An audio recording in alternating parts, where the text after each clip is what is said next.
Hi, everybody, and welcome to the Organic Humanity Movement. This is the first live stream in a very, very long time, and it's so good to be back. We are obviously going to be discussing something super important, and that is our manifesto, or by definition, what we as an organization want to manifest. That's the reason we exist, and I'm so excited to finally release this. And on that note, I just have to say thank you to everyone that's been part of the review process. There was quite a few of you, quite a few of the OMIs. Some of you are in the chat, some are not probably in the chat yet, but if you watch this back, thank you so much for being part of the review process. You helped to make the document public friendly, and I really, really appreciate that. Please also share this live stream on your WhatsApp status, to your contacts, to your most stubborn homeowner association residents, to whoever you can think of. I think it's very important that people get to know why OHM exists and what we plan on doing. This year is the first year that we actually have the opportunity to contest in national elections, subject to getting the 14,000 signatures. And I'll explain later why we want to contest the national elections and what we plan to achieve by having at least a seat in Parliament this year specifically. I'm going to go through the manifesto document with you, but I'm not going to read it. I'm just going to speak to the points, but I am going to put a link in this comment section for you guys to read along as I talk about the specific points pertaining to our mission, our vision, and our manifesto. Hello to everyone. I see so many familiar names and so many channel members as well. And thank you to the channel members. Being a member on this YouTube channel helps with OHM's fundraising. And most people don't know this, but represented parties get funding from governments, millions upon millions every single year, just to run the party side of things. Unrepresented parties like the Organic Humanity Movement and many, many others rely on donations from members, supporters, or whoever else. So we have operated for the past 5 years just on the donations of kind and generous members and supporters. And I think that's a real testament to our strength. And that's another thing I'll be taking note of later and discussing. So hello to everyone that's just joined. Just a reminder to those that have just joined, share this live stream link wherever you can, so we can get lots of people in here as we discuss OHM's manifesto for 2024. I'm going to share the link quickly so you can get started. I know that since the last time I had a live stream on this channel specifically, that was a very long time ago. I can't even remember what month it was. I don't even know if I did any live streams on this channel last year. So there's a lot of members that have joined since. And I just want to say to our new members, hello and welcome. Welcome to the OHM. Make OHM your home. We have a lively community of members across the country, and especially in these live streams. And I hope that you all get to know the members, especially the members in your area. And you'll see that the Organic Humanity Movement is very much a membership-driven organization. So every time we have an activity or a meeting or anything that's happening, it's thanks to the efforts of the members. On that note, I just have to say thank you to so many of you, especially who are in this chat right now, for helping us strive towards getting 14,000 signatures. It's actually 13,890. We just rounded it off to 14,000. But can you believe it? Thanks to the whole debacle, last year a law was passed, the new Electoral Act was passed, saying that unrepresented parties need to obtain certain amount of signatures to contest in the provincial elections as well as the national elections. So we are obviously contesting nationally. And now this obstacle in our way is that we have to get 13,890 signatures. And I am absolutely blown away by the level of dedication of so many people in this chat right now and of our own members in general in getting these signatures. I know most of you have work, you have things to do, you're busy people yourselves, but you've somehow carved the time out of your busy days to go and obtain signatures, sometimes from friends and family, but often from absolute strangers. And I know it's not an easy task because I've done this since we started OHM and we had to get 500 signatures. I've done this before. And I understand the level of convincing it takes for people to part, especially with their ID numbers. So I'm very, very impressed. And I know if all of us, if all the members have this level of dedication and absolute commitment to the goal and vision, we'll absolutely achieve everything we're going to talk about in this live stream. And so let's get started on the manifesto. The link is coming up.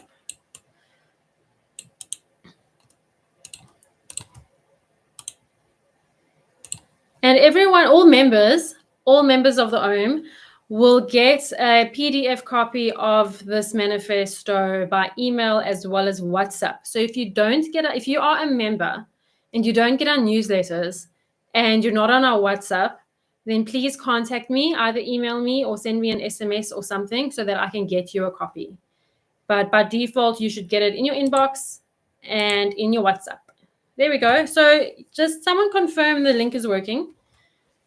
Let me know before we continue.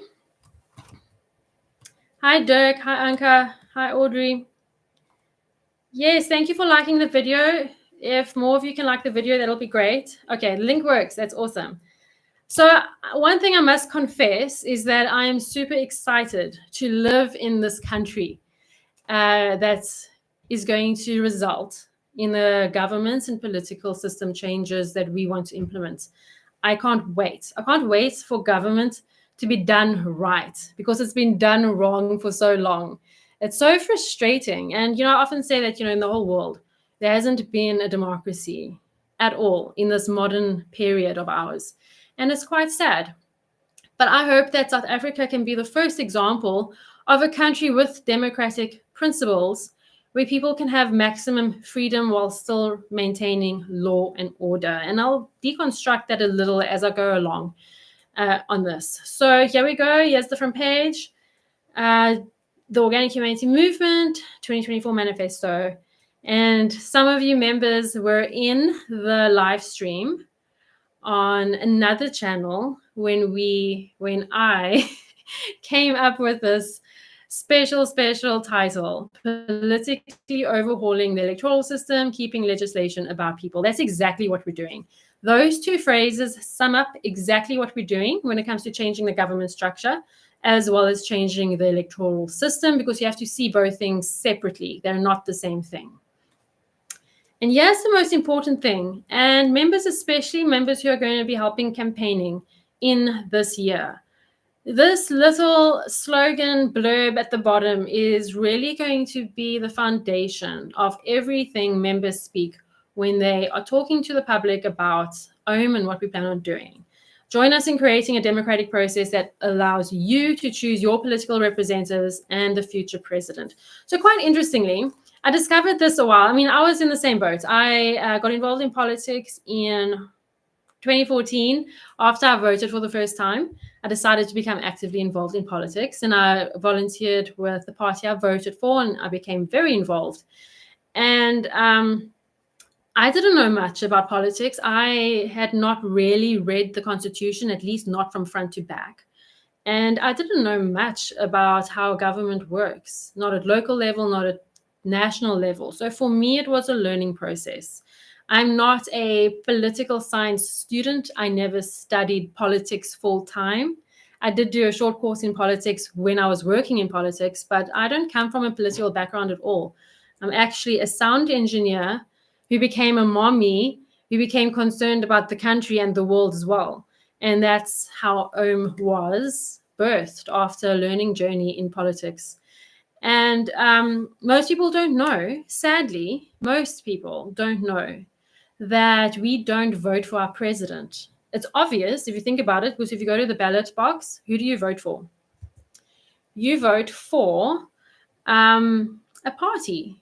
And the posters might have the presidential candidate's face on, but you're choosing from a pool of parties. You're not choosing from a pool of candidates who have to fight hand, tooth, and nail for their for their favor from the voters. So that changes everything. So that's really, I think, the hook in everything that we're doing is the fact that we can one day vote for our future president in a new system that will ensure South Africa is strong against international threats and where leaders can be chosen and held accountable. And we'll discuss that accountable bit as we get into the documents. One thing I do want to discuss, especially for those that are new to OHM, I do want to discuss the name Organic Humanity Movements. Oh, thanks, AJ. AJ has another 8 signatures. Yes, people, we need help with the signatures. So the name, the Organic Humanity Movement. So we had a by-election this Wednesday, 2 days ago, and we got 20 votes. I think that's amazing. It was in a very small town in KwaZulu-Natal, and we got amazingly 20 votes. And we actually would have gotten more votes if there weren't issues with people's registration addresses. So I think that's awesome. We've grown in a very interesting place in the country. We have members all over the country, as I've said, sparsely spread out, but still. And yeah, in this by-election, we got to communicate with a radio station, and this radio station producer was like, do you have to be vegan to belong to the party? Because I think people get, I suppose, confused with the name Organic Humanity. So now I just want to make it clear. Why are we called the Organic Humanity Movement? Because I think at the heart of it all, why we exist is to create a completely different reality, an alternative to the fourth industrial revolution, which is actually right at our doorsteps as we speak and has been for a very long time. So if you look at the history of humanity, from the first industrial revolution up until up until today, we have led more and more increasingly unnatural lifestyles. And I don't even have to convince you. How many people do you know that have to take antidepressants or some kind of drug to cope? How many of you cannot cope throughout your day without a cup of coffee? How many of you are addicted to something because life is just unbearable? For me, if I think of everyone I know, it's almost everybody, literally almost everybody. The human race is deeply unhappy.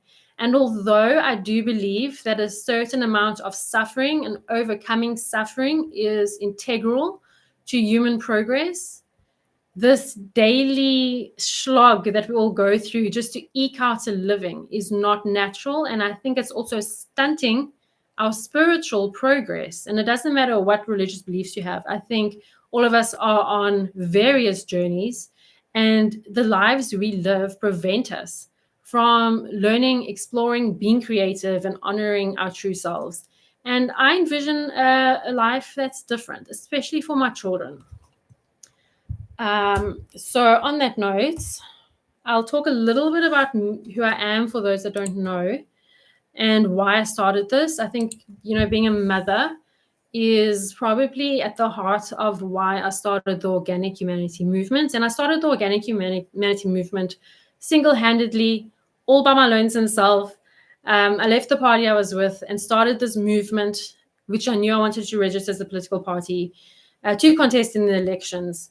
And I did so because I want a different reality for my children and for everyone's children. At the end of the day, everyone deserves a better life than what we're experiencing right now. And I think most people can relate to that. So in this manifesto document, you'll see I wrote a little small personal letter to all of South Africa, to the voters specifically, just to explain why. As I said, I never studied politics like a full-time degree or anything. I am a sound engineer, so I come from the entertainment industry, and I can attest that politics and entertainment go hand in hand. They're very similar. It's all a show. And I actually hate that side of politics. I despise that side of politics so much. So if you're a new member, or if you're just a new public person that's watching this live stream, if you come to our events or meetings, you'll see it's very relaxed, very I hope fulfilling. A lot of social interaction that's meaningful. There's no pomp and ceremony. There's no formal dress code or formal meetings with stiff chairs in halls. It's always something fun, something child-friendly, and something I hope you enjoy being at. I've been to so many political meetings in the past before I started OHM where I thought, wow, I've just wasted my whole Saturday or my whole weekend listening to someone blow their own trumpet at the end of the day. And it's so, so boring and energy draining. And we hope that your participation in OM actually gives you energy, invigorates you, and doesn't drain your energy. So, at the heart of the organic humanity movement is this ideal and this desire to create a world for our children, but by strengthening South Africa so that future generations can have a life that is worth living, a fulfilling life. And I think that we can achieve this. It just takes some thinking out of the box. It takes some vision and creativity, and then it takes a team of people willing to action what needs to be done. And we're already in that process. I'm going to give some time for questions as we go through the bulk of the manifesto. So, Ellen, just copy and paste that question a little later, because I'll definitely cover it when we get to the actual section on this, because that's a very relevant question. Thank you. Okay, so you'll see the content page of this manifesto. This is what we're going to be going through. This is the agenda. It's 16 people, double numbers everywhere. Letter from the party leader, what problems we need to fix as a country. OM's values, our vision for every South African. How is OM funded? I did cover that earlier, but I'll reiterate that later. What we believe citizens should expect from government. Founder and leader of OM, that's me. We'll skip that section. Our solution, it's time to move on from toxic politics. Then OM's 6 guiding principles. Then an example of a ballot paper in a new electoral system. And then keeping legislation about people, and then how OM's solution will benefit your life and the country. So before I even continue, I just need to ask everyone, especially those that might be new, to put all your preconceived ideas and biases aside while you listen to this. One thing I've noticed that's been an interesting observation since I started OM is how people are rather not just skeptical, not just mistrusting, but absolutely negative. Things like, we'll never change the country, or it's impossible, or whatever. And I absolutely cannot stand negativity, because people have achieved so much in history. And I believe that we can still achieve so much more. And we have the potential to do so, especially in this part of the world. And we should hold on to that hope. And what OM does is bring a tangible plan for you to have hope with. And hopefully you have that at the end of this live stream. Hopefully you have that hope, knowing that there's an implementable process. You can follow a step-by-step guide to achieve a certain outcome at the end of the day. And we should not quit until we've achieved it. It's definitely possible. And it takes willing people to put it into action. And we do have willing people to put it in action. We just need more willing people to put it in action. So yes, put your biases, preconceived ideas aside, as well as all your negativity. And let's look at what's absolutely possible in this life.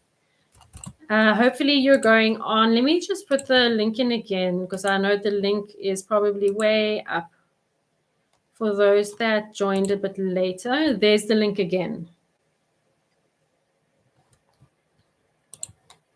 Okay, so page 1, what problems we need to fix? What are the problems that we need to fix in this country and in this world? So on this page, I must tell you, people, this was a much bigger document. It took us a lot of time to narrow it down, because we knew that most people are not going to read a 30-page document or 20-something page document. So we've tried to keep it as small as possible. So this is why I'll rather speak to the document instead of reading it out. We give a South African context, and in a few paragraphs, we could not paint enough of a dire picture on how much people are suffering every single day in this country in so many different ways, and at what level government failure is happening. And then we also give a global context. And this is so important, because our government, I think all governments in the world, but darest I say, especially our government amongst others, are so deeply, profoundly influenced by global organizations, global leaders. We implement what the global leaders say we must implement when it comes to the United Nations Agenda 21, the World Economic Forum, and many, many others, UNESCO as well. We implement what is advised, pushed, or lobbied for by these global organizations. And I do not believe that those agendas, and they call it agendas because it's part of the plan to improve the world in their eyes, in the eyes of global organizations, global leaders. I don't believe it is right for our country at all. If you read The Fourth Industrial Revolution by Klaus Schwab, and you can get it for free on the internet, he describes how in the past nations had their sovereignty, they had their own nationality, but we're going into a world where that's not the case anymore. All nations need each other. No single nation, in principle, according to the WEF leader, should be completely independent. So, in a sense, you could say that a country's sovereignty is actually a threat to the global governance system. And that is a shame. So we haven't had sovereignty in this country, I don't think, ever.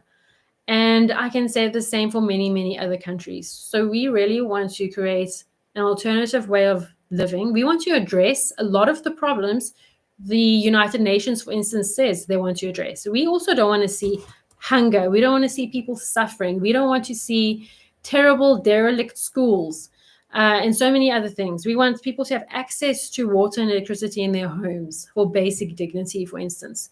But it's the means and it's the intention that's so remarkably different, because at the core of everything we do is first and foremost individual freedom. Because without freedom of the individual, all life becomes absolutely pointless. If you have not got the freedom to live your life the way you choose to live, there's no point in living. No one is born to be subject to a government or an organization. So that's the South African and global context. South Africa is weak and the government is failing and infrastructure is collapsing and people are suffering. And in a global context, there are people at a very high level in many global organizations that are exerting influence and control over national governments across the world, South Africa, no exception. And we want to carve out something unique, something uniquely South African that actually gives us strength and makes us, in charge around the negotiating table in any kind of diplomatic negotiation that takes place. Right now, we're just beggars and we're just exploited as a country. I see that turning around in the future, where we actually carve our own destiny and identity as a nation that is strong and sovereign, ruled by democratic principles. So here is our vision next. If you're following along, our vision for every South African. So I suppose, very much came out of a desire for the future of my children, trying to carve out an alternative reality for the future of my children and everyone else's children too.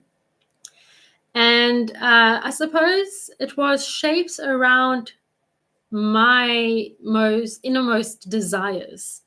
And what are my innermost desires? I think I value more than anything in the world personal freedom and independence. I don't know about you, but I don't want any person or government or organization telling me what I can or cannot do. I don't believe in legislating problems away. I believe that you can teach people to know better and help people make better choices. I don't believe in legislating every single societal ill away, because when you do that, you take away all freedom.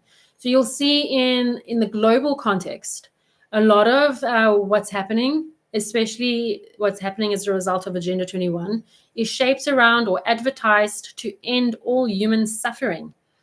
And how do governments end all human? So UN will be like, we need to end suffering, we need to stop climate change, what. So a government will be like, okay, this is the global goal. Now let's create the laws that will implement this.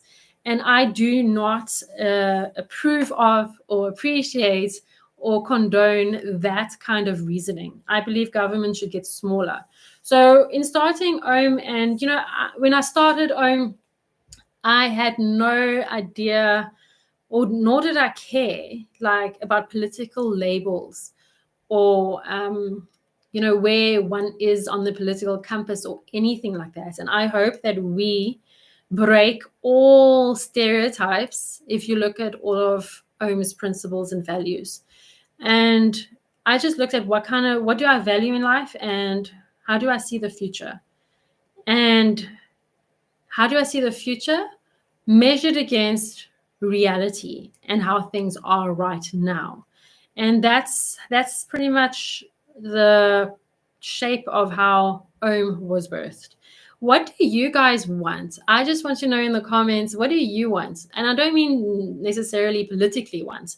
I mean, what do you want out of life in general? Like, think about what's stopping you now from living what you would consider your optimum life at your maximum potential. What's stopping you? What do you want out of life? I would love to know, because at the core of everything is humanity. What speaks to your humanity? What is your passion and purpose? And what's stopping you from living that? And for me, I just want to live in a society that progresses, where people have freedom, and where things aren't falling apart left, right, and center. So I think freedom of expression, freedom to be who we are, and to be an individual. And then also, for me, a very important value, of course, and it's part of our official OHM values, is love. So I'd say individuality, freedom of the individual human, and love are probably the core desires I had in envisioning a future, not just for myself, but for my children and future generations. And if you break just those three desires down, you'll see that we have catered for all of that in a very political way and in a very structural way, as set out in this document. But that is what it should evolve into. I want less government red tape to have to comply with, keeps us as a farming business people so busy. Government wants to extract as much time out of its citizens as possible. Government wants you to work for it. And how do they do that? Through tax, through levies, through fines, through VAT, through all of that. Reza, yes, living like a natural human being. Not rushing all the time, not working for someone else, not making some other company richer. So yes, we all want to envision something for ourselves, and whatever it is, even if you don't comment, just think about it and think about how OHM aligns with your innermost desires when it comes to dreaming about your future and also your children's future, if you have any. Chantal says it must be much easier to start a business. Freedom for our children to choose their future. More humanity, care for each other. We're all human with the same basic needs for survival. So the more powerful government is, I believe, the more cold people become. And I think this has been proven. If you look at many countries that have completely collapsed to the point of failure in terms of government infrastructure, you'll see those governments try to hold onto so much power and tax people to death and implement more and more laws. People become colder, people become more distant, they become more inhumane, and a society cannot be sustained like that. Okay, our vision for every South African. So our vision is for people to live with minimum government interference. We want to be free from government and corporate control. We don't want to personally be controlled. The human being should not be controlled. So when it comes to parliamentarians writing legislation, it should not take freedom away from other people.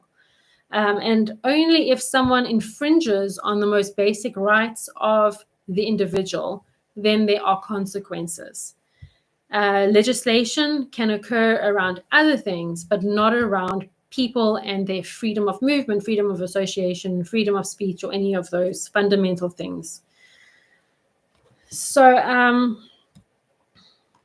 So one of the things we want to do, I say to achieve this vision of individual liberty and national sovereignty, we need to confront one of South Africa's greatest obstacles to progress, the political system.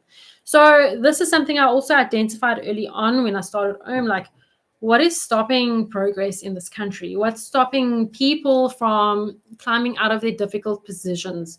What's stopping us from solving the issue of poverty or failing infrastructure or whatever it is? It's the political system. I worked in local government for quite some time, and I could see exactly how politics interferes with government administration.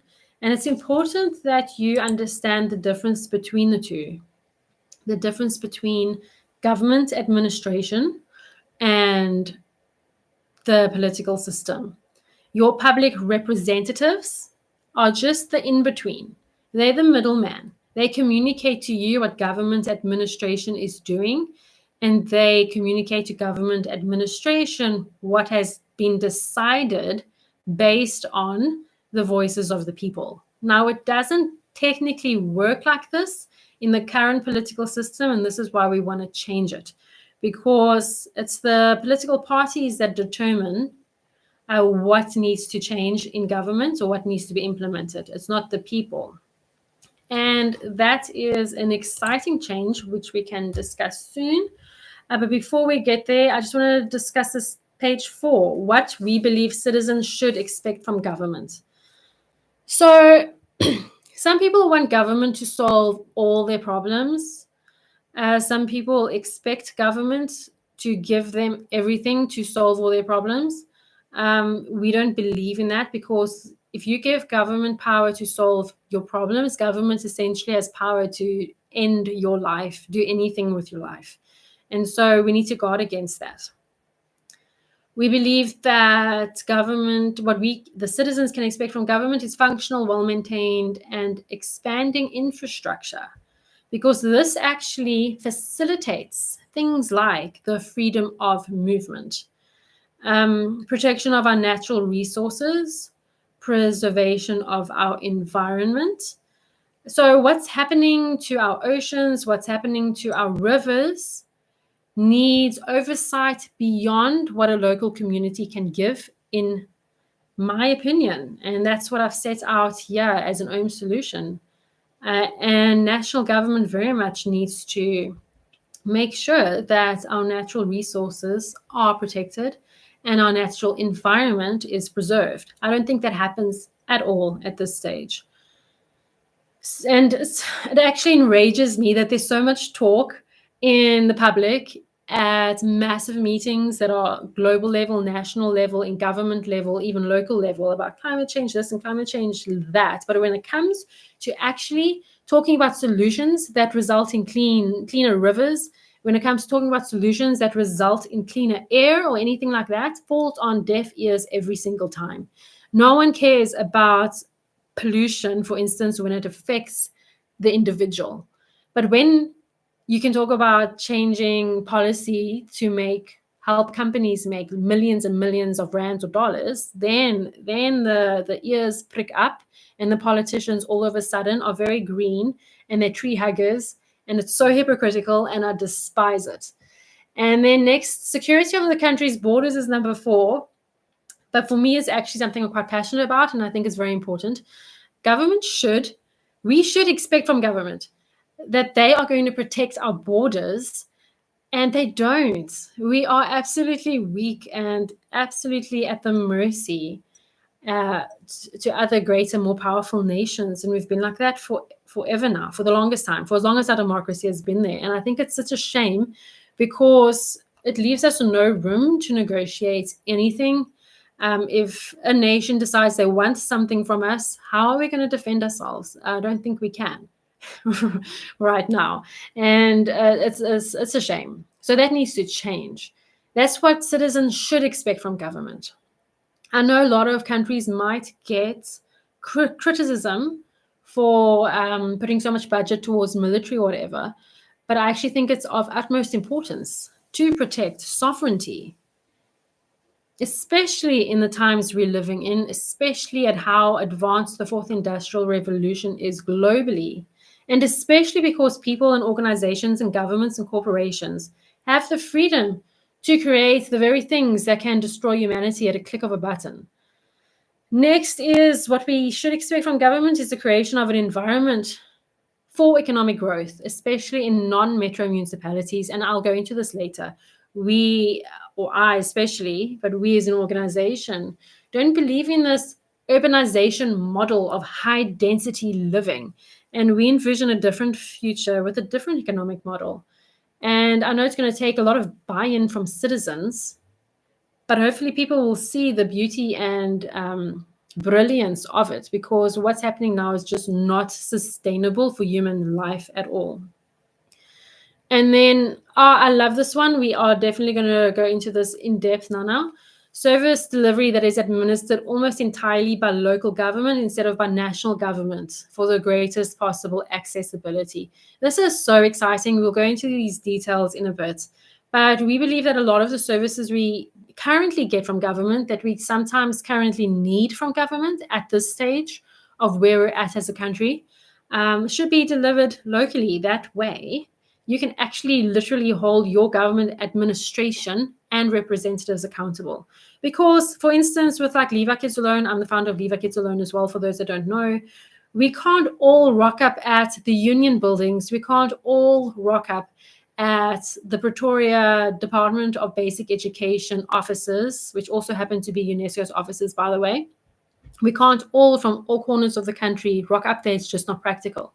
But if you have a problem in your specific geographical area, it's so much easier for your community to mobilize and do something about it. Government acts like the people are the biggest threat to them. And I suppose when a government is holding on to power and abusing that power, yes, they should feel scared. But government technically should be transparent and accessible and should deliver on what they have committed to so that they don't have to fear an uprising. And that's why government should be on people's doorsteps. And the reason they're not on people's doorsteps right now is precisely because they're not doing what they're supposed to be doing. So those are our expectations of government itself. And that's the framework. Government shouldn't really be busy doing anything outside of that. Thank you, Marlene, for gifting memberships to so many people. That's really, truly appreciated. Hope everyone enjoys being members of OHM. OHM's channel, not OHM members. Yeah, Mark Lowe says here, government to work for and not against us. We vote them in and out, and they are not allowed to have any other business interests as a civil servant. Government must get out of the way. Agree, Terence. Individual liberty is what Hani Barnard wants. I have to agree with that. Celeste says lower import taxes or duties for goods that aren't locally available. Hi, Vani. Glad. Hi, Justin. So grateful to all the OHM members that are joining us and making it. Let's continue. So what is our solution? So we know what we briefly discussed, what the problems are. I'm sure you could also come up with a million other more tangible, more specific problems that people face in communities all the time. And we discussed a bit about the global context as well as, what we should expect from government, because I believe government should be there. I know there's quite a few people, and it seems to be a trend since about, I'd say 2020, that some people, is a tiny minority of the population that's vocal about the fact that they don't believe in any government. Like, all government must disappear. And I think that's an absolute disaster, because it's not based on reality. And the reality is that if you do want freedom, because most people that believe government should disappear also believe that because they want freedom. And if you do want freedom, you have to acknowledge that people will use their freedom sometimes to do evil things. And by evil, I mean anything that would technically be against the principles of humanity, things that will take your life away or your livelihood away, or hurt you in any way. So people can use their freedom badly, and not just can, will, absolutely will. There will always be a percentage of the population that will spring up and choose to do something bad, evil, psychotic, psychopathic. It is just how it works. That is not going to change. And that is why I believe you do need government and you do need law. And so, with the previous little discussion on what we should expect from government, that is very important, because we don't expect government to solve our internal issues as a community or as a family. We expect government to protect our borders, to deliver on certain services like infrastructure, and, to just do what needs to be done to have a strong sovereign nation. So what we want to do, the first step that we want to do, the first thing, and we're going to be talking about politics and we're going to be talking about governance, two separate things. But something we want to do is change the current political system. And now there have been changes made to the Electoral Act, but I actually think those changes have worsened our democracy. They haven't actually improved our democracy. And I just want to know if anyone in the comments can say, do you know, just you can say yes, or no, you don't know about the changes that have taken place in the Electoral Act since last year, 2023. Anyone that's collecting signatures will know, but if you're not collecting signatures, let me know if you don't know about the changes, because I don't even think people read the Electoral Act to begin with, the old one. And now people definitely don't know that there were changes. The main change, the reason for the change, there was a group that wanted to ensure that alongside political parties, that independents could also run for public office. Yes, that sounds noble. And in our constitution, it says that any citizen has a right to run for public office. The previous mindset before this new Electoral Act, amended act, came into being was that if you want to run for public office, you have to start a political party. And that's why we have almost 600 political parties in the country. We have 350 something that are nationally registered, and the rest are all either provincially or locally registered. So that was the reasoning behind changing the electoral system. But what happened was that the Concord was like, okay, we give the government so much time, I think it was 2 years, to change the Electoral Act. And the ANC, DA, EFF, Freedom Front Plus, ACDP, UDM, IFP, Al Jamaa, and I can't remember all the others, who were sitting in Parliament. They met and they spoke about it, and there was a portfolio committee that spoke about it, and parliamentarians came up with the new regulations. So no longer was it just about independents going. They decided, nope, they're going to make it very difficult for unrepresented parties to contest the elections. And this is why we now have signatures. But it's quite telling for me that the system is broken, because you have the very people in Parliament fighting against system change that are creating the parameters in which the electoral system is changing. It's an absolute nightmare. So this is why we have this little blueprint that we've created, this 10-page document that we've narrowed it down to. We've created this so that when we as an organization go to Parliament, get a seat or 2 or 3 or more in Parliament, we already have the framework, and we then have to convince other parliamentarians that this is the way to go, and not leave it up to people in Parliament just to come up with it on the spot.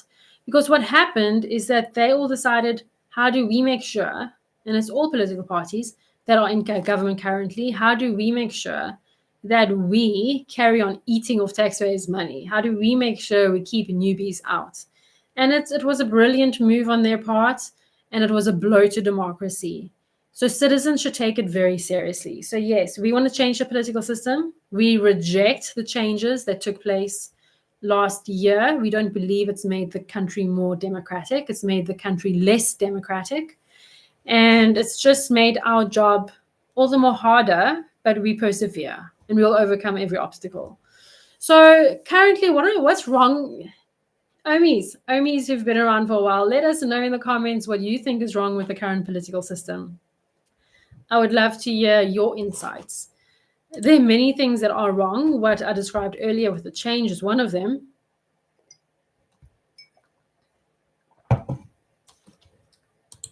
And okay, so while you're busy typing, as said at the beginning of this live stream, one of the most profound changes I believe that needs to be made, and one of the most profound things that's wrong with our current system, is that you don't and cannot vote for the president of the country, the most important office in the country, and you can't choose the person. You choose the party, and it's generally speaking the party leader that becomes the presidential candidate. And it's ridiculous. And I hate a kind of system where a separate organization has power and control over who the candidates are. We're putting in place a system where you see the candidates, there's many candidates, they're not affiliated with any party that's recognized by government, and then you vote based on the candidates. And if you don't like them, then you can stand for public office. Yeah, Phil says there's no accountability. Accountability, I agree, Phil. Accountability, I think, is a word that's thrown around so much by governments and by politicians that I tend to avoid using the word accountability, because I feel like it's lost its meaning. But I'll explain soon exactly how we're going to keep politicians, public representatives, accountable. So we don't vote for the president. And this is another thing, number two, people don't know. But tens of millions, hundreds of millions in total altogether. At last time I checked, it has gone up since I last checked, but last time I checked, 325 million rand goes towards political parties. This is not including, this is excluding the salaries of councillors, of mayors, of MPs, of the president. This is excluding the public rep salaries. This is for the running of the organization. So political parties that you don't care about, especially considering how many people don't vote, political parties that you have no care for, political parties that you absolutely vehemently disagree with, are getting your taxpayer funding. And it's an absolute injustice. And it also creates this inequality in our democracy, because post 1994, all parties in 1994 and who sprung out from an existing party from 1994 benefits from the system. They can advertise as much as they want. They can have million posters on lampposts. They can have TV ads and radio ads. They can invest so much money on advertising, on paying people to work for the party. And then someone new springs up, like OM and like so many others. And what do they have? Absolutely nothing. Like, I started with nothing but an idea, and our very first meeting ever, which took place in Kales River at the Kales River Library, had a total of 2 people and no fun. And it's just testament of the inequality. So here is the huge, almost like corporate giant of a political party, the top like 3, 4, 5, they get quite a bit of funding. And they have useless ideas. They have no ideas. They're absolutely implementing things most people don't agree with. And then here is new kids on the block that actually might have some promising ideas, not just talking about OMIA, but they have no resources to get out there in the public. How is that fair?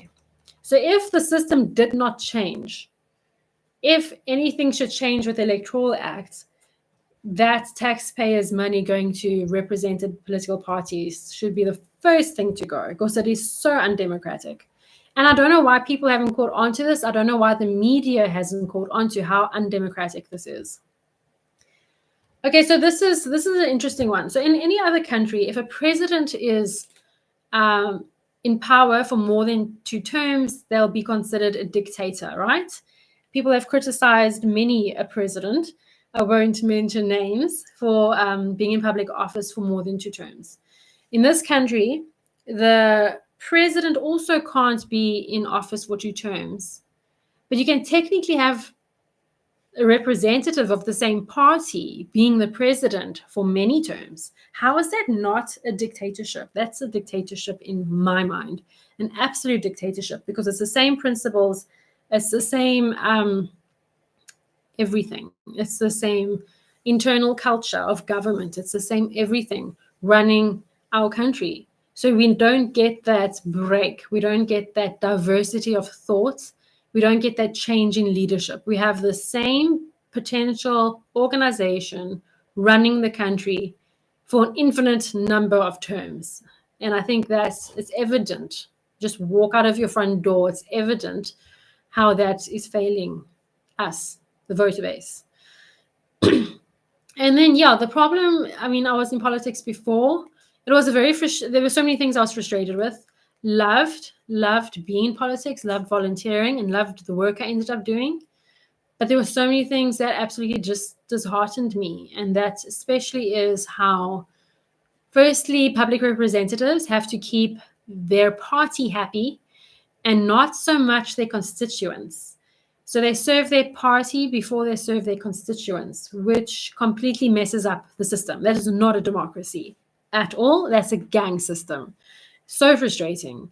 And then parties themselves fight so much that they forget that actually in council, in National Assembly, they forget that they actually, however many seats each of them have, whatever many differences they have, put that aside and work together towards creating a different country. They forget that. So frustrating. So the party political system does not work, and we're actually proposing getting rid of every single political party in the country as a party, including OM itself. So once we implement the changes, all parties will dissolve, and it will literally be you. If you have a seat in parliament, you are an individual. Then when elections happen again, it'll be based on individual candidates only, no political parties whatsoever. And I love that. I'm so excited for that. I think that's a much better way of doing government. Okay, so here are the changes, and this is going to be fun. I think politics is going to be more vibrant. I think it's going to be exciting for people to be part of. Sue, hi Sue. Sue says voting for a party is like buying a lucky packet. Bridget says money talks. That's a problem. Very true. Terrence says too much influence by unelected corporations over officials. Yep. Let's get into this. So here are the changes. I'm going to talk about the changes in the political system. Then I'm going to talk about the changes to government structure. And I just hope that as you listen to these changes, that you can see the big picture effect these changes will have on society as a whole. And as I'm going through these, please feel free to ask questions on specifics, because after I've covered the electoral system, I'll answer some of your questions.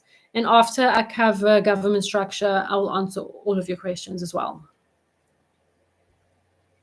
So this is more or less the rough process. We propose the following changes to the electoral system. Number one, political parties lose their status and recognition in government. So all that funding, not going to political parties anymore. IEC will also take on a different shape and form because they won't be managing parties. Parties will not get governmental recognition. Doesn't mean that, like, for instance, if OM is successful, we achieve this, OM will no longer be a political party, but we could take the shape of a candidate training platform, something along those lines, or even a public representative training platform. So all political parties would then change function or cease to exist, hopefully. Number two, we transition to a system where independent candidates apply with the IEC to run for public office at all levels of government without the presence of political parties. Then, to ensure direct accountability, all representatives at all levels of government, excluding the president, and this is specifically to maintain national stability, the stability of the state, which is important in creating a strong national sovereignty. So, to ensure direct accountability, all your representatives will be geographically based. In other words, you will vote for candidates who reside in your general area. I'm going to jump around a bit, but I want to say that on that note, you'll also be able to remove a representative following a specific process at all levels except the president. And this is something that's been missing. I recognize this in the midst of trying to come up with a solution for the country. I realized that we only like a fifth. If you want to just entertain yourself here and call this country a democracy, we're only half a democracy. Because half of democracy is being able to vote for who you believe should be your representative, not leader, but representative. The other half of your democracy is to be able to vote someone out as well. And that does not happen. And I know this because if you're unhappy with your counselor, what do you do? Please tell me, what do you do? There's nothing. You can send them a million emails. You can complain to the party they belong to. But unless they've done something grossly negligent or illegal, there's really not much you can do at all. And that's quite frustrating. So that's an entire segment of democracy that's been missing. And it's another reason why we're not a democracy. So IEC will have the extra task of providing compulsory training to successfully elected representatives on their specific duties in office. So, okay, just think about this for a second practically. Close your eyes, if you will. You're going to vote for a councillor, an MP, your president. You're going to vote for your mayor. You might have a religious leader or a teacher or a mom or someone ordinary that you feel represents your personal moral values. And because they represent your personal moral values and because they are willing, you're voting for them to go to public office, to hold some kind of public office. And then they're successful and then they win. But they spent their whole lives teaching 5-year-olds, or they've spent their whole lives, running a business or leading a congregation, something other than politics. And this is the case right now with a lot of our public representatives. It is so important that there is active, intentional, and continuous training for public representatives, and that we can measure that the training's paying off. So they'll be trained on their exact roles and their duties and all kinds of other things, including soft skill training, so that they improve as people, so that they improve as public representatives. This is another thing that is missing from a current system. Next is potential candidates, just like what we're doing now in a sense. Potential candidates will have to apply to the IEC by paying a fee and also providing signatures of support, the amount of each differing according to the level of office. Now, here's some context. We haven't put specific numbers in here because we believe that only once in government, once acting as legislatures, can we then discuss and caucus with other representatives to come up with the specifics. But just as a frame of reference, we believe that for a member of parliament, you should get 2,000 signatures of support. Our current parliament is demanding 14,000 signatures. That's how different it is. It's absolutely insane and undemocratic. So yes, we believe there should be certain requirements to apply. You can't have the whole country applying. So the 2,000 signatures show, okay, there's a decent enough amount of support. And then a fee also stipulates, okay, not only do they have support, but their supporters are willing to put some money behind this vision. That says a lot. One moment while I plug in the laptop. We had load shedding earlier.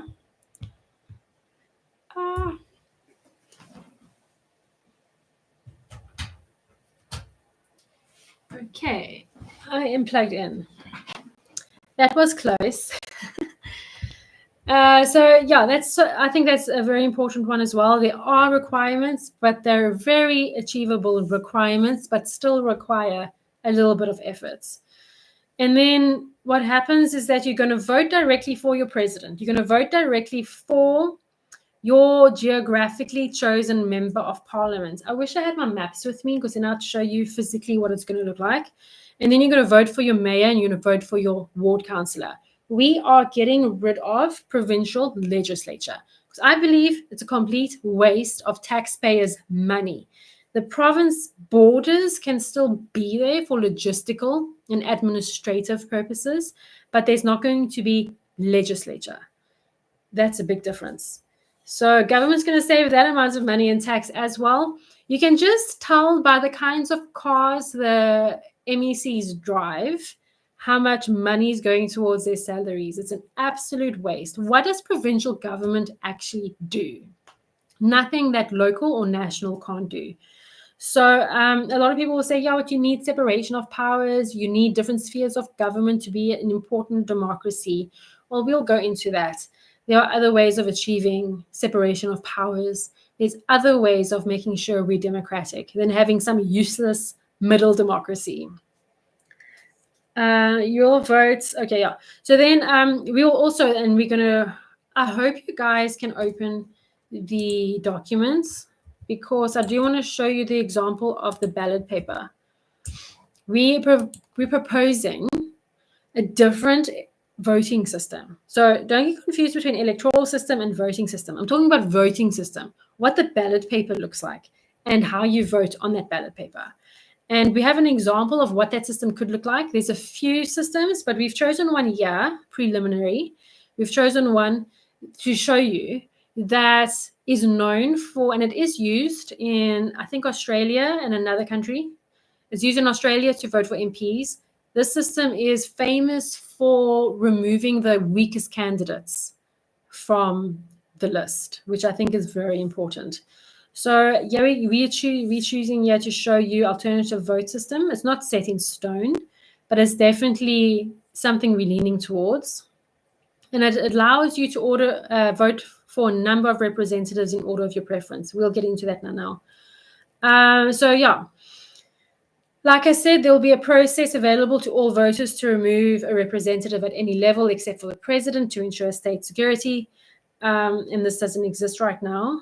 And then last but not least, when it comes to some of the changes in the electoral system, the presidential runner-ups become part of the president's advisory council, ending the adversarial mindset of like, I'm in charge now, I won, you guys lost, it's my rules, I'm the captain of the ship. We want to get rid of that mentality.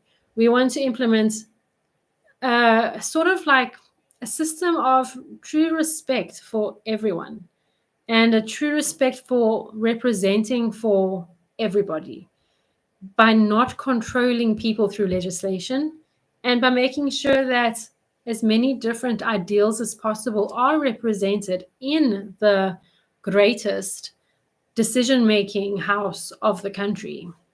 So those are the changes to the electoral system. Those who can, did I share the link again? Yeah, open that little link there and go to page 7. Okay, it says page 7, but on the document it's actually page 10. So go to page 10. Just scroll to page 10 if you can, and have a look at what a ballot paper can look like. So one criticism potentially is that some could say this could be a confusing way to vote, but I don't think that's anything that cannot be overcome with sufficient voter education.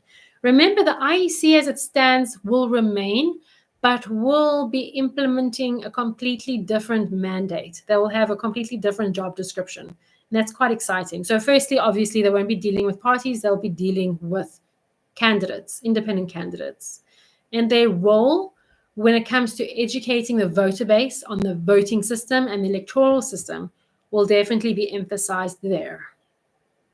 So here we go. If those who are looking, you'll see there's how many? There's 8 candidates. And what happens is that you don't just put an X next to who you're choosing. you rate them in order of preference from 1 to however many you want to go. Maybe you only like 3 of the 8. So you put your first, your second, and your third option. Or maybe you like them all and you put them in order of preference from 1 to 8. Or maybe you don't like any of them except 1, then you just put 1. But what happens here is that the weakest ones get eliminated. And that is awesome. That is really, really awesome. And then you'll be left with a better public servant at the end of the day. So here's an example of what voting could look like. Let me know if you have any questions on this specifically. There's quite a few resources out there on the internet on the different types of voting systems. And I think if this is something that particularly interests you, you should look into it. Because I think often people don't think outside of the box. They don't see beyond what's currently happening. People don't see what's possible. They only see what's in front of them. And we can vote differently. And I think a different voting system will make all the difference, especially because we're moving away from a party system into a system of only independent candidates. And these independent candidates will hopefully represent a wide variety of ideals and beliefs. Any questions? Because next we're going to talk about the government, actual government structure. And this is probably the part I'm most excited about, actually. It's all exciting for me because I really have spent a lot of time trying to envision, what can make this country better for everybody.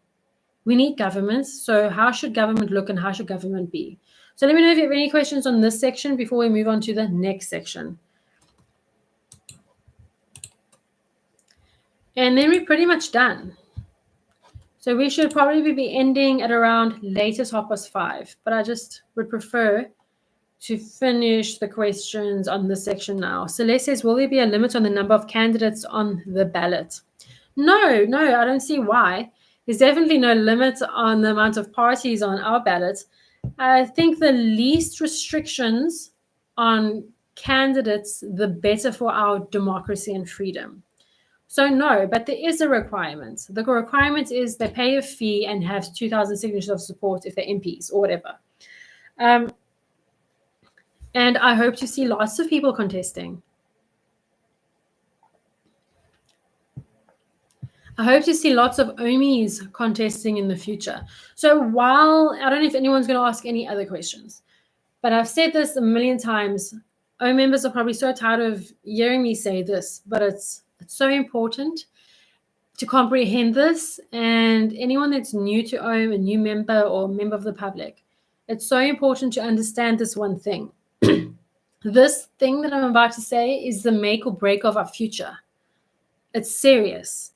It is the crux. It's, are we going to be free and prosperous and frolicking in the grassy hills of freedom one day, or are we going to be state subjects? Depends on this one thing. Are you willing to stand for public office? Are you, like literally you who's listening at home on your phone or computer, willing to stand for public office? And say there's 1 million of you watching. The larger percentage that are not willing, the more authoritative our government will be. The larger percentage that are willing to stand for public office, the freer and more democratic our government will be. And that is something that terrifies me when I'm lying in bed later at night and can't sleep. That is something that terrifies me because I so badly want a future in this country for me, for my children, and future generations to have individuality, freedom of expression, and to live purposeful, meaningful lives where they can fulfill what they believe is their calling on this planet, to do things that make them feel good. The fact that that future rests upon other people's willingness to stand for public office is terrifying. But if people do not become ready to stand for public office in whatever capacity, we will never know freedom. This is where governments fail, because as society progresses, especially, less people are willing to be politically involved. And when you have a system that works and people aren't willing to be politically involved, that system will just slip back into tyranny again. So the continuation of freedom and democratic principles relies on the fact that you are willing to stand for public office. And if your answer to that question was no, you're not willing to stand for public office, I think you need to do a lot of reflecting, because we're relying on each other here to hold each other accountable, to hold public representatives accountable. Just imagine there are elections and you now need to vote for your member of parliament, and they're geographically based, and you don't like any of them. None of them are promoting things you want. A lot of people ask me personally, like, are you pro-abortion or anti-abortion? Firstly, OM hasn't got policies, and secondly, I'm not going to give my opinion. But say that you're anti-abortion and all the candidates are pro-abortion. Are you going to stand back and not do anything about it? Are you going to not vote? Or are you going to stand for public office? And then are you going to promote your principles? And then you're going to teach the electorate why you believe in those things. Then what happens is, as a society becomes this beautiful community of people debating ideas. I imagine like how it must have been in the times of Socrates or Plato, when people would walk around and have these deep, profound discussions about life and try to convince each other, this way is right, no, that way is right, but what about this, and have you thought about that? And having that kind of free and open discussion in society and being heard, and then speaking up when you don't like what's being said, is so important for not just democracy to reign, but for society to progress. And that is not happening. The exact opposite is happening. So that's an exciting one for me. I hope more people do jump on the bandwagon. I never studied politics, and I didn't really plan to be involved in politics. I just felt the need after having 4 children. And I'm glad. And it's accessible. In the new system, it's more accessible. In the current system, I can understand people's apprehension, because who wants to join a party and be told what to do and how to think and how to vote, like in your legislatures and caucuses?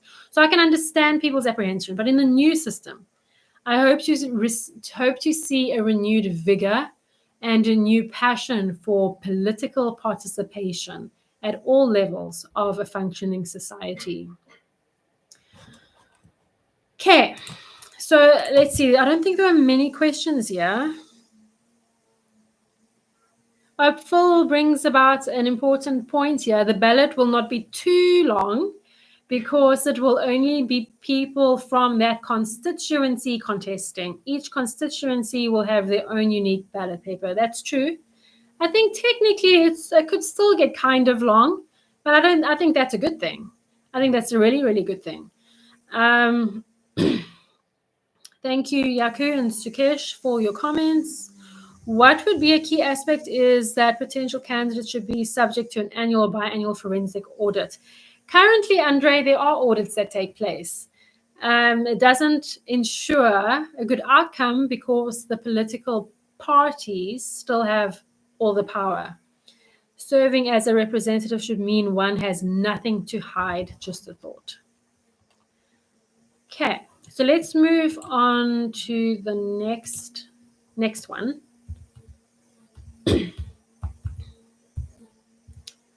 And this is the last one, keeping legislation about people. So this is actual government structure. And I can't wait to see the country administered in this way. And I think it's going to really change how people go about their daily lives.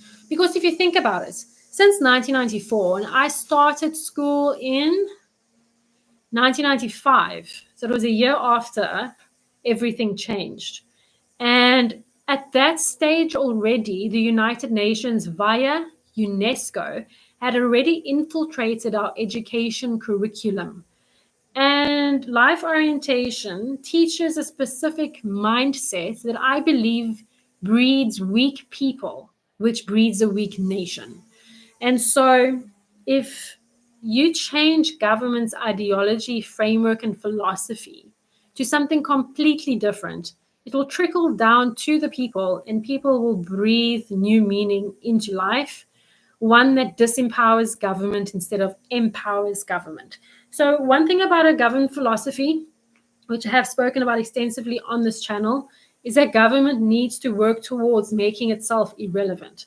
So the more empowered, the more capable people become, the more knowledgeable and the more skilled people become, and not just people, but communities, the less need there is for government. So as society progresses, government should get smaller and smaller until one day, whether it's 1 year, 10 years, 100 years from now, there should be no need for government as we have it now. Because right now, government administers so many different services.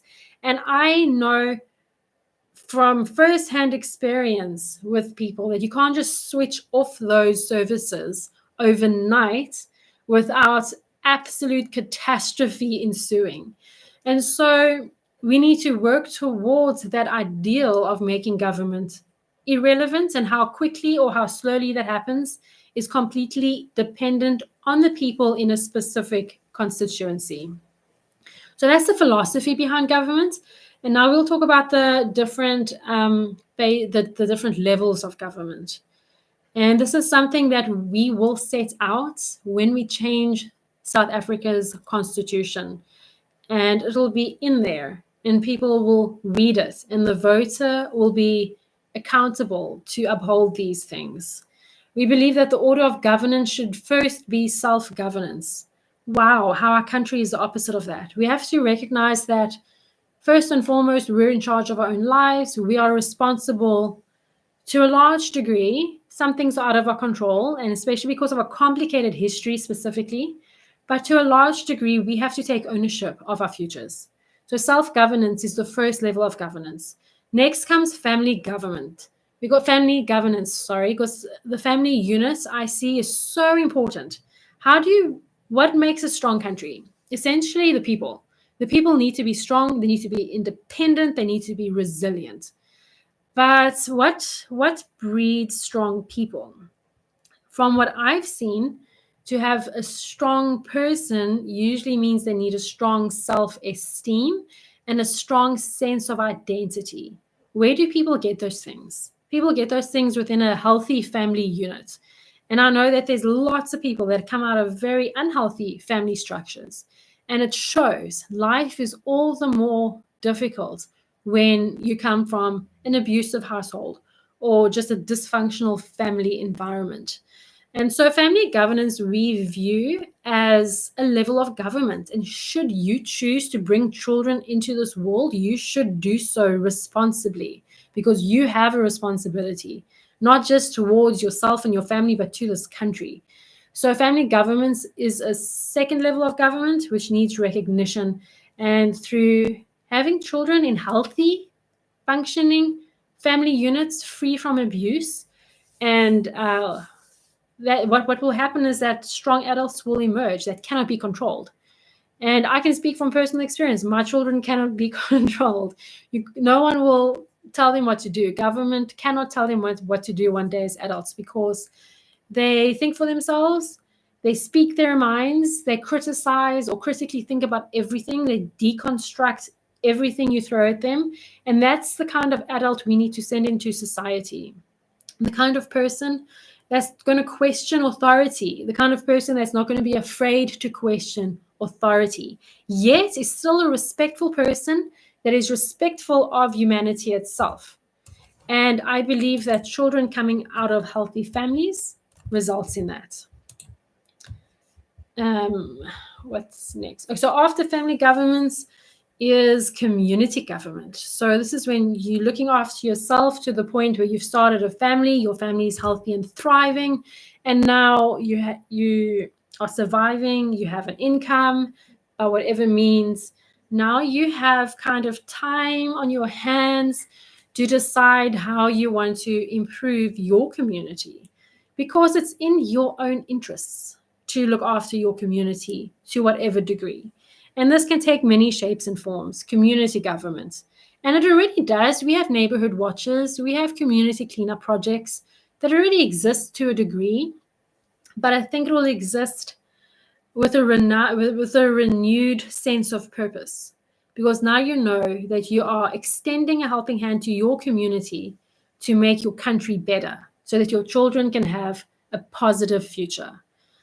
So there's more purpose, there's more intent, and there's more people behind community governance involvement. These three levels of governance are not official. There's no payment or anything like that. It's just a understanding and a mindset that needs to be ingrained in literally every South African in order for us to move forward as a nation. So after all of that is established in our minds and in our hearts, what then? We have two levels of government. I mentioned earlier, we don't believe that there should be any form of provincial legislation. It's a waste of taxpayers' money. So the two formally administered levels of government will be local and national. I wish I had my map. Maybe I'll go get my map. Maybe I'll send for my map. I do want to show you visually what that's going to look like. Some of the changes, so no more province as we know it, provincial legislature. Instead, so if you go and look at the current system right now, you can go Google it. Go Google it. We all have Google. You can open a new tab and go look at how many district municipalities there are. So how is South Africa broken up at a local government level right now? You've got your local municipalities, which are rather small areas and often very rural. And then you've got your district municipalities, which are made up of a number of local municipalities. Then you've got your metros, of which we have 8 metros in this country, which are large, urbanized, vibrant, dynamic, largely populated, often very dense metropole, municipal areas. That's what we have now. So we have 8 metros, and I think it's around 43, somewhere around there, or 44 district municipalities. So what we're doing is taking those district municipalities and giving them more autonomy. They become the new local government. So like Sarah Bartman is made up of Jeffreys Bay, Grahamstown, Craddock, if I'm not mistaken, and quite a few other towns. And I think that is going to be awesome as I go through it and explain it to you. So a metro as well, I believe a lot of the metros can be broken up into different municipality regions as well, different local municipalities, different local governments. So for instance, Cape Town has 4.4 million people. I think it's too much for one municipality. Ekurhuleni, I think, is one of the fastest growing municipalities. And obviously the Gauteng, Joburg, and Pretoria are also very large in numbers. Yes, thank you. Thank you. I'll show you on the map now. So I believe some of the metros can be broken up into 2 or 3 or 4. And then here's a picture. Sorry, people. But here's a picture. You'll see. How does it work? Okay. So you'll see all the green is one district with is a 1, 2, 3, 4 local. All the peach is one district with a few local municipalities. All the blue is one district. All the purple is one district with many local municipalities. All this dark yellow is one district with many local municipalities. So that district now becomes an autonomous and empowered government, local government. It'll have its own mayor, it'll have its own council, and it will do its thing. Local government will now do a lot of what provincial and national government does now. They will administer a curriculum or a method of administering education. If there's a need for healthcare, so on a needs basis, and right now I believe the whole country still needs government services. Some things like, for instance, electricity is better administered on a national level, but whatever can be done on a local level should be. So like, even I'm a reasonable person. If senior citizens still need welfare from the government, even in this new society that we're trying to build where community should step in first, if it still so happens that one of these, let's say Central Karoo still sees a massive requirement for some kind of welfare, it will be raised and distributed from that area. I think that's so beautiful. I think that in some communities, yes, the garden routes here, I can imagine some of the amazing school curriculums that are going to come out, because we're not going to say, okay, we're national government, we're giving you a curriculum as sponsored by UNESCO, apply or die. We're going to say every local municipality can determine what to do in their schools, for instance, and even change how schools look, as an example. There might be local municipalities that might only have private healthcare, and that works for them. But then there might be other municipalities where there's a need for clinics that offer free services, and it will come from that community. The communities are large and widespread enough, I believe, for there to be that balance, that free clinic services can be subsidized when there is that need, when there are people in a need who can't look after themselves. So a lot of the services taking place at national level will take place in that area. So what am I showing you here? Yeah, I'm showing you, this is the whole of the Western Cape that I just showed you, by the way. Where's Cape Town? Oh, Cape Town's light baby blue. Okay, you might not see it, but Cape Town's little over there. But you'll see that's what it's going to look like. What's also going to happen is, because of how it's all broken up, you'll have a representative coming, a member of parliament representing you, pretty much from one or two from each local municipality, as local municipalities are now. So for instance, there's 1, 2, 3, 4, 5. So you could have up to 10 members of parliament geographically based coming from your general municipality, representing you from this area. So they will understand the interesting dynamic from where you live, because regions are different and people are different in different regions and have different needs at different times.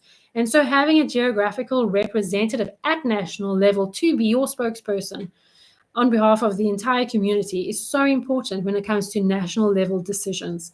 And then when it comes to local decisions, of course, you're going to have wards and you're going to have councillors, and your councillors, as you know from the previous discussion, you'll be able to vote them out if they're useless, unlike today.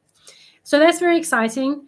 Obviously, you'll have your mayor and you'll have your councillors, you'll have your MPs, you'll have your president, and the way we see it, vote for everyone at the same time. I think instead of having it hack and steek every 2.5 years, you do it all in one time, one shot. It increases the voter turnout percentage, the possibility, because voters know I only have to do this once every 5 years. I only have to do this once for both levels of government. Might as well go out and do it. Instead of having it every 2.5 years, people get confused between local government, they get confused between national government, they don't know what's going on, they don't know who they're voting for or what they're voting for. So in a new system, it gets done one time, easy peasy, better for everyone all around. And I think it's just more effective use of people's time and government resources.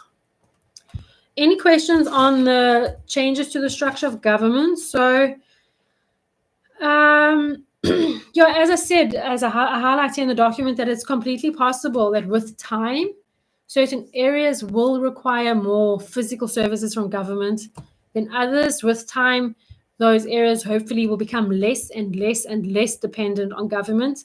And it's hypothetically possible, and I hope tangibly possible, that a lot of municipalities over time don't even need government services. So it just becomes oversight. National government. Okay, so local government's taking over a lot of the things national does right now. What is local government going to do? National government going to do? Firstly, national government will perform a sort of oversight role on local governments to make sure that none of the local governments are straying from the 6 principles of Ohm, which I'll go through later. So besides the oversight role, national government only has 3 areas. It's infrastructure and resources. Like I said, when it comes to things like energy, certain things have to be administered from a national level. When it comes to railway infrastructure, It has to be done at a national level, for instance. So infrastructure and resources is national. Then the justice system. I believe the justice system absolutely has to be administered from a national level, because we need to guard against local communities, local governments springing up with their own kangaroo courts and all the rest. We can't have that. So justice system just makes sure that how justice is administered is still within the realm of basic humanity. And then finally, the national defense. This is quite a multi-layered one. National defense. It is military, it is intelligence, it is international relations. It's a whole lot of things. But national defense ultimately makes sure we have friendly relationships with other countries, and also make sure that we are strong so that other countries can't mess with us. International defense makes sure that the borders of the country is safe, that the country itself is safe from outside threats, so that we inside the country can live in freedom and live in peace as far as possibly possible. And then local government takes care of everything else. So infrastructure and resources, justice system, and national defense. I think that's awesome, because now national government has less power because they are responsible for less things. At this moment in time, national government is to blame for everything, because with them lies the decision-making power. We're taking that away. So we are working towards decentralizing government even further, despite the fact that provincial legislature doesn't exist in our system. I think it's a much more direct, transparent, and accountable way to do government. And then finally, this is going to be so much fun. We want to change the Constitution's Chapter 9 institutions. Who knows what a Chapter 9 institution is? There's like a lot. There's a lot of them. And they're supposed to ensure democracy. So Chapter 9 institutions, as they currently stand, like the Auditor General, like, I forget, IEC, and a few others, they are supposed to safeguard democracy. That's their reason for existence. But very funnily, the president of the country appoints the commissioners, the heads of these Chapter 9 institutions. So that's funny. That is not democratic. That's not separating powers. So that's definitely one of the things that will change. So we want to change what they're actually going to be. We still want a public protector, but with a broader role. So there's a couple of the Chapter 9 institutions that can be merged together into one. And then the next is still the IEC. We still need an independent electoral commission. We still need an institution to safeguard the electoral process and to actually run elections, to actually have voting stations, to actually print the ballot papers. But their function will change somewhat, because they'll be dealing with independents, and they'll also be doing a little bit of the training of candidates once they enter public office. And then this is going to be a fun one.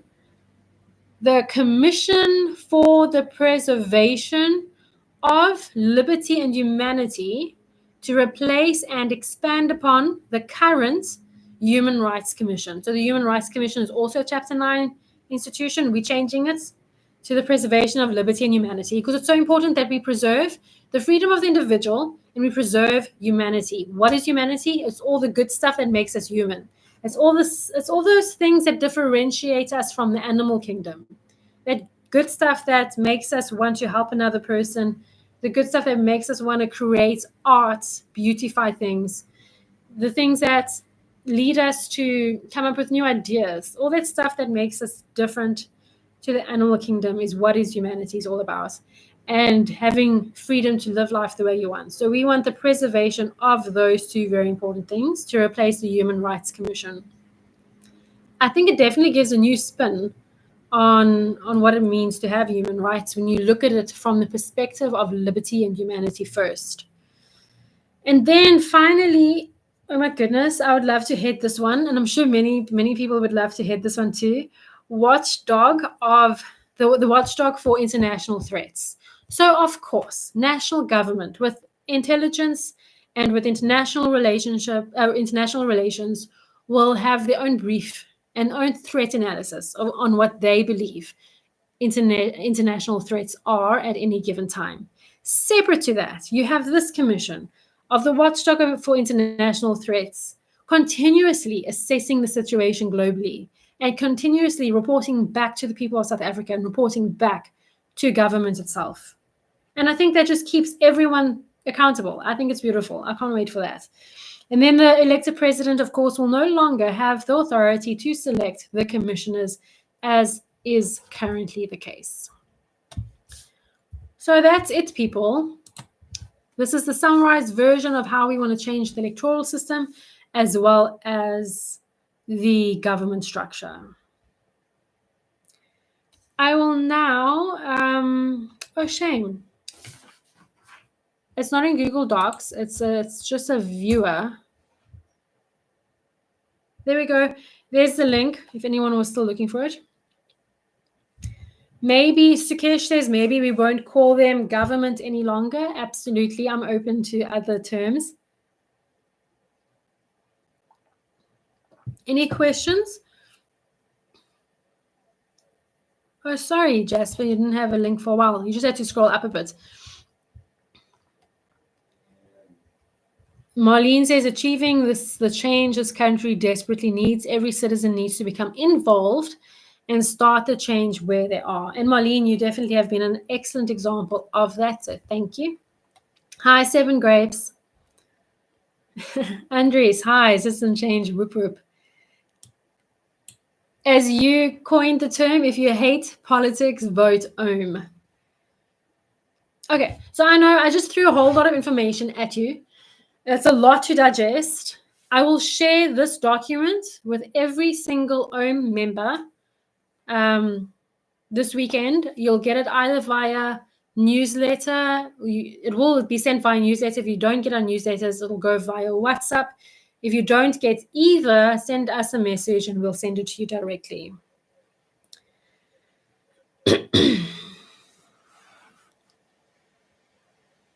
Thanks, Lauren. Really interesting. I hope we also get a chance to look closely at the constitution that Cyril Ramaphosa and Rolf Meyer had a hand in.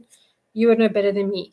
Well, we definitely want to change the system through constitutional transformation. This is why we registered as a political party. Nice, Heinrich, the only way.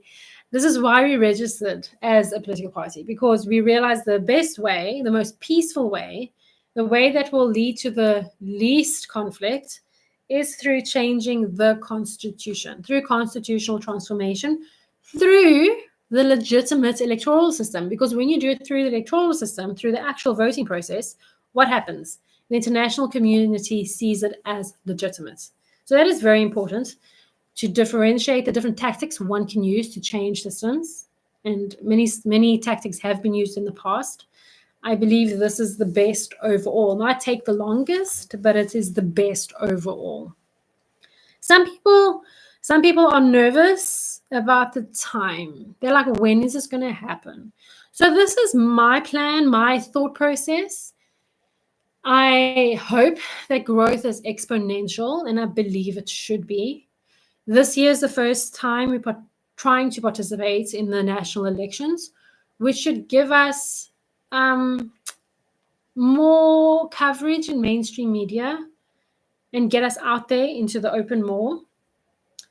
And I think that, 2024, yes, we have a new obstacle, the 14,000 signatures. Subject to getting those 14,000 signatures, I hope we get a seat in parliament, or 2 or 3 or 4 or 5, realistically speaking. And with that seat in parliament, we can start proposing these changes. And as we're proposing these changes as official legislatures, what happens then? We start to have a louder voice in mainstream media and in society. And then we get more citizen buy-in for the idea. I definitely think this document and everything in it, with the questions answered, I don't think people can disagree with it. It's obvious the system needs to change. And I think we've put together a pretty solid plan on how to change that system. One that's implementable, it's workable, it honors the principles of democracy, and it will lead to us progressing, not going backwards. So then with legislature, with the public buy-in and the growth of public buy-in, that then puts pressure on other political organizations and parties to start also thinking about, hey, maybe we should get behind this. And so just like Abraham Lincoln did to abolish slavery, you lobby those in Parliament, shoulder to shoulder with us, sitting in Parliament, to get on board with the changes we want to make. And that then leads to changing the Constitution. You need a 70% vote in Parliament to change certain aspects of the Constitution. And then you need 66, I think, or 63 for other aspects of the Constitution. So that seems to be quite a lot. But I believe it's definitely doable, because in my head, I can see how society is going to change as we grow, as more people get behind this plan.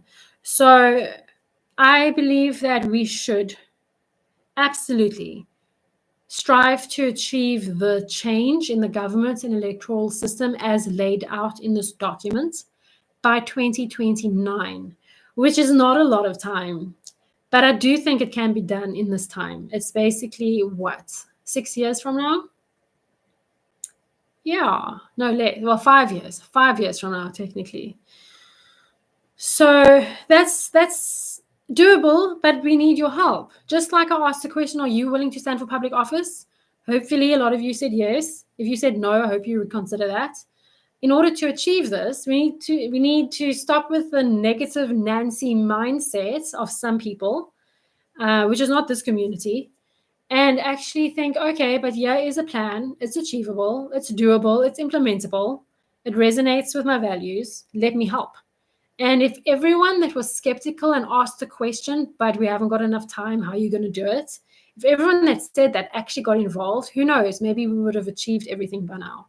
So I'm just hoping that people really understand the importance of their commitment and action. And you can ask the members that are currently involved. The more that are involved, the less of a burden it is to be involved. And that is the conundrum, isn't it? So I hope that everyone walks away from this live stream with a newfound energy, helping OHM to achieve what needs to happen in this country to pave the way for overall system change, is practice run for a thriving, invigorating democracy that we want, so that we can remain free, so that government and corporations can't tell us what to do or how to think, as is what's happening now. Okay, so if there's any other questions, do let me know.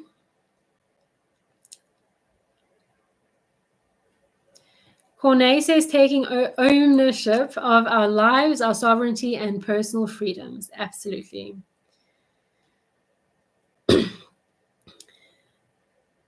And when you do get the documents, as members who are going to receive them firsthand, absolutely send them to everyone. Send them to everyone, like everyone in your inbox. You can send them to everyone on your WhatsApp contacts. You can send them to everyone. Like, there's no limits. Send them to the whole world. And then secondly, we absolutely 100% need everyone's help in getting the 13,890 signatures. So where are we at now? Last time I checked, which was earlier today, we were at 3,005 signatures. We still have a long way to go. I was hoping to be at this under 10,000 requirement by the end of this weekend. So, if everyone, and members haven't done this, if members just send their signature back, that's already going to be a big difference. So that's all we're requiring at first. On one hand, is for members just to send us a signature if they can't commit to more. On the other hand, we're also asking for people to join our 100 club. So by joining the 100 club, it means you pledge to get 100 signatures in the next, say, 5 weeks. Those weeks are getting shorter and shorter. I'll tell you how much we have right now. We have 21 members that have pledged to get 100 signatures. We need 100 people to pledge to get 100 signatures. Will you be one of them? It's 100 signatures over the next 5 weeks. It's about 20 signatures a week. It's not very difficult if you break it down like that. It's not all at once. So how many of you are willing to pledge 100 signatures over the next 5 weeks. How many of you are willing to pledge 20 signatures a week for 5 weeks in a row, basically? And then we'll get there. So if you are willing, do send a message. I'll put Ohm's WhatsApp in here.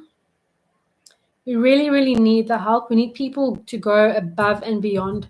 Otherwise, we are not going to be able to contest the elections and start this process and then achieve our goals by 2029. This is absolutely integral that we get these signatures. We won't contest. We won't be able to do anything. It'll be such a shame because we really need to get going. This was not a requirement when I started OHM.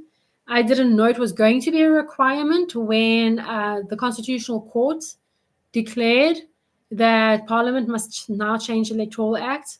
It just came upon us like a nightmare. And now we have to comply. And it's undemocratic.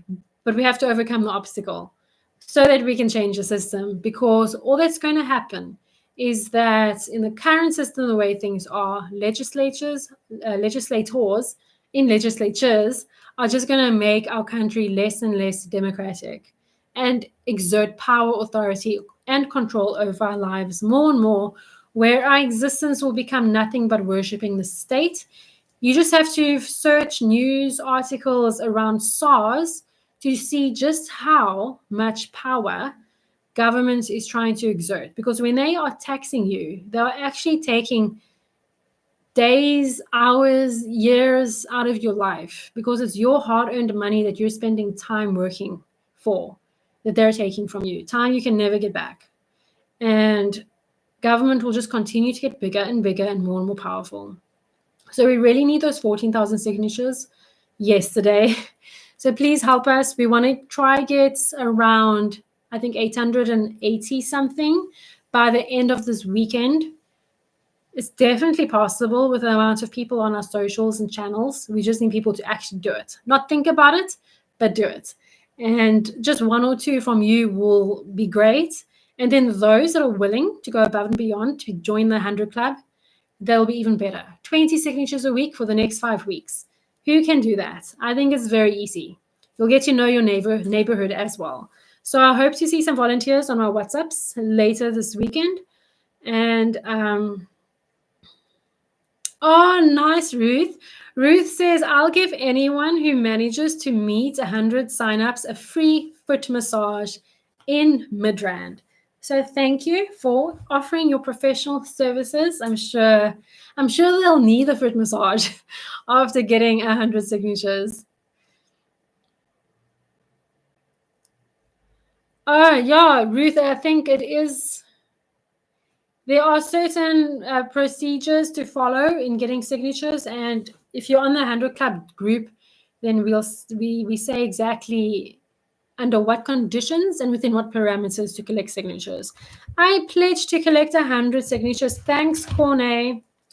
Do I have you on WhatsApp already? Please just do send a WhatsApp, because I'll add you to the group, because you guys can then encourage each other, explain to each other what's working and what's not. I have you. There we go. I've added you, Corne, to the 100 Club. So now we're on 22. We need 100 people to be part of the 100 Club to collect 20 signatures a week for 5 weeks. St. Jones, thank you so much. You're already on the group. So anyone else, please just contact me. We need to get there so we can start implementing this awesome system. So I'm not a person that compliments myself in this new country, this new system. I see it as a new country. I see it as building a new nation, because what we have here currently is just scraps. It's like we're in a scrapyard. And I think when we finally living in the system, we're going to see progress, and we're going to see twinkle in people's eyes again. People are going to have the zest for life again, and not just feel like a zombie waking up doing the same thing every day, but live a meaningful life the way we're supposed to. And at the same time, have a strong country that's sovereign and that can defend itself. That doesn't exist right now. So yeah, thank you, everyone. Thanks for being part of this. I'm so glad we could finally present this manifesto to us. And it's not a 2024 manifesto, even though it says so on the title. It's our manifesto. It's what we want to manifest.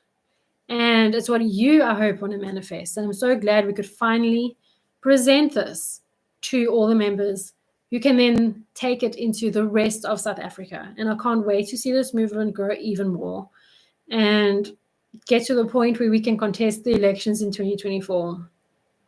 Thanks, everyone. Doesn't look like there's a lot of questions tonight. I am always available via email if you do have questions. Do take time in reading the document when I do send it out. Everyone will get the PDF. Take time reading it, poring over it. Really try to see the big picture of what society is going to look like. And then, yeah, speak to other OMIs. Speak to me if you want, because I really think it's important that you clearly capture the vision of what this new South Africa can be and look like. Thanks, everyone. Good night, and thank you so much for liking. We have 100 likes. You can also share this video so more people can see it. And when you do get the manifesto, do share it everywhere, like I've said, everywhere. And hope that this document has also answered some of your questions. And I know there probably will be lots more, and there's still lots of room for discussion. We didn't go through the values and principles because I've gone through those countless times. They're on the website. But thank you. Thanks, everyone. Good night.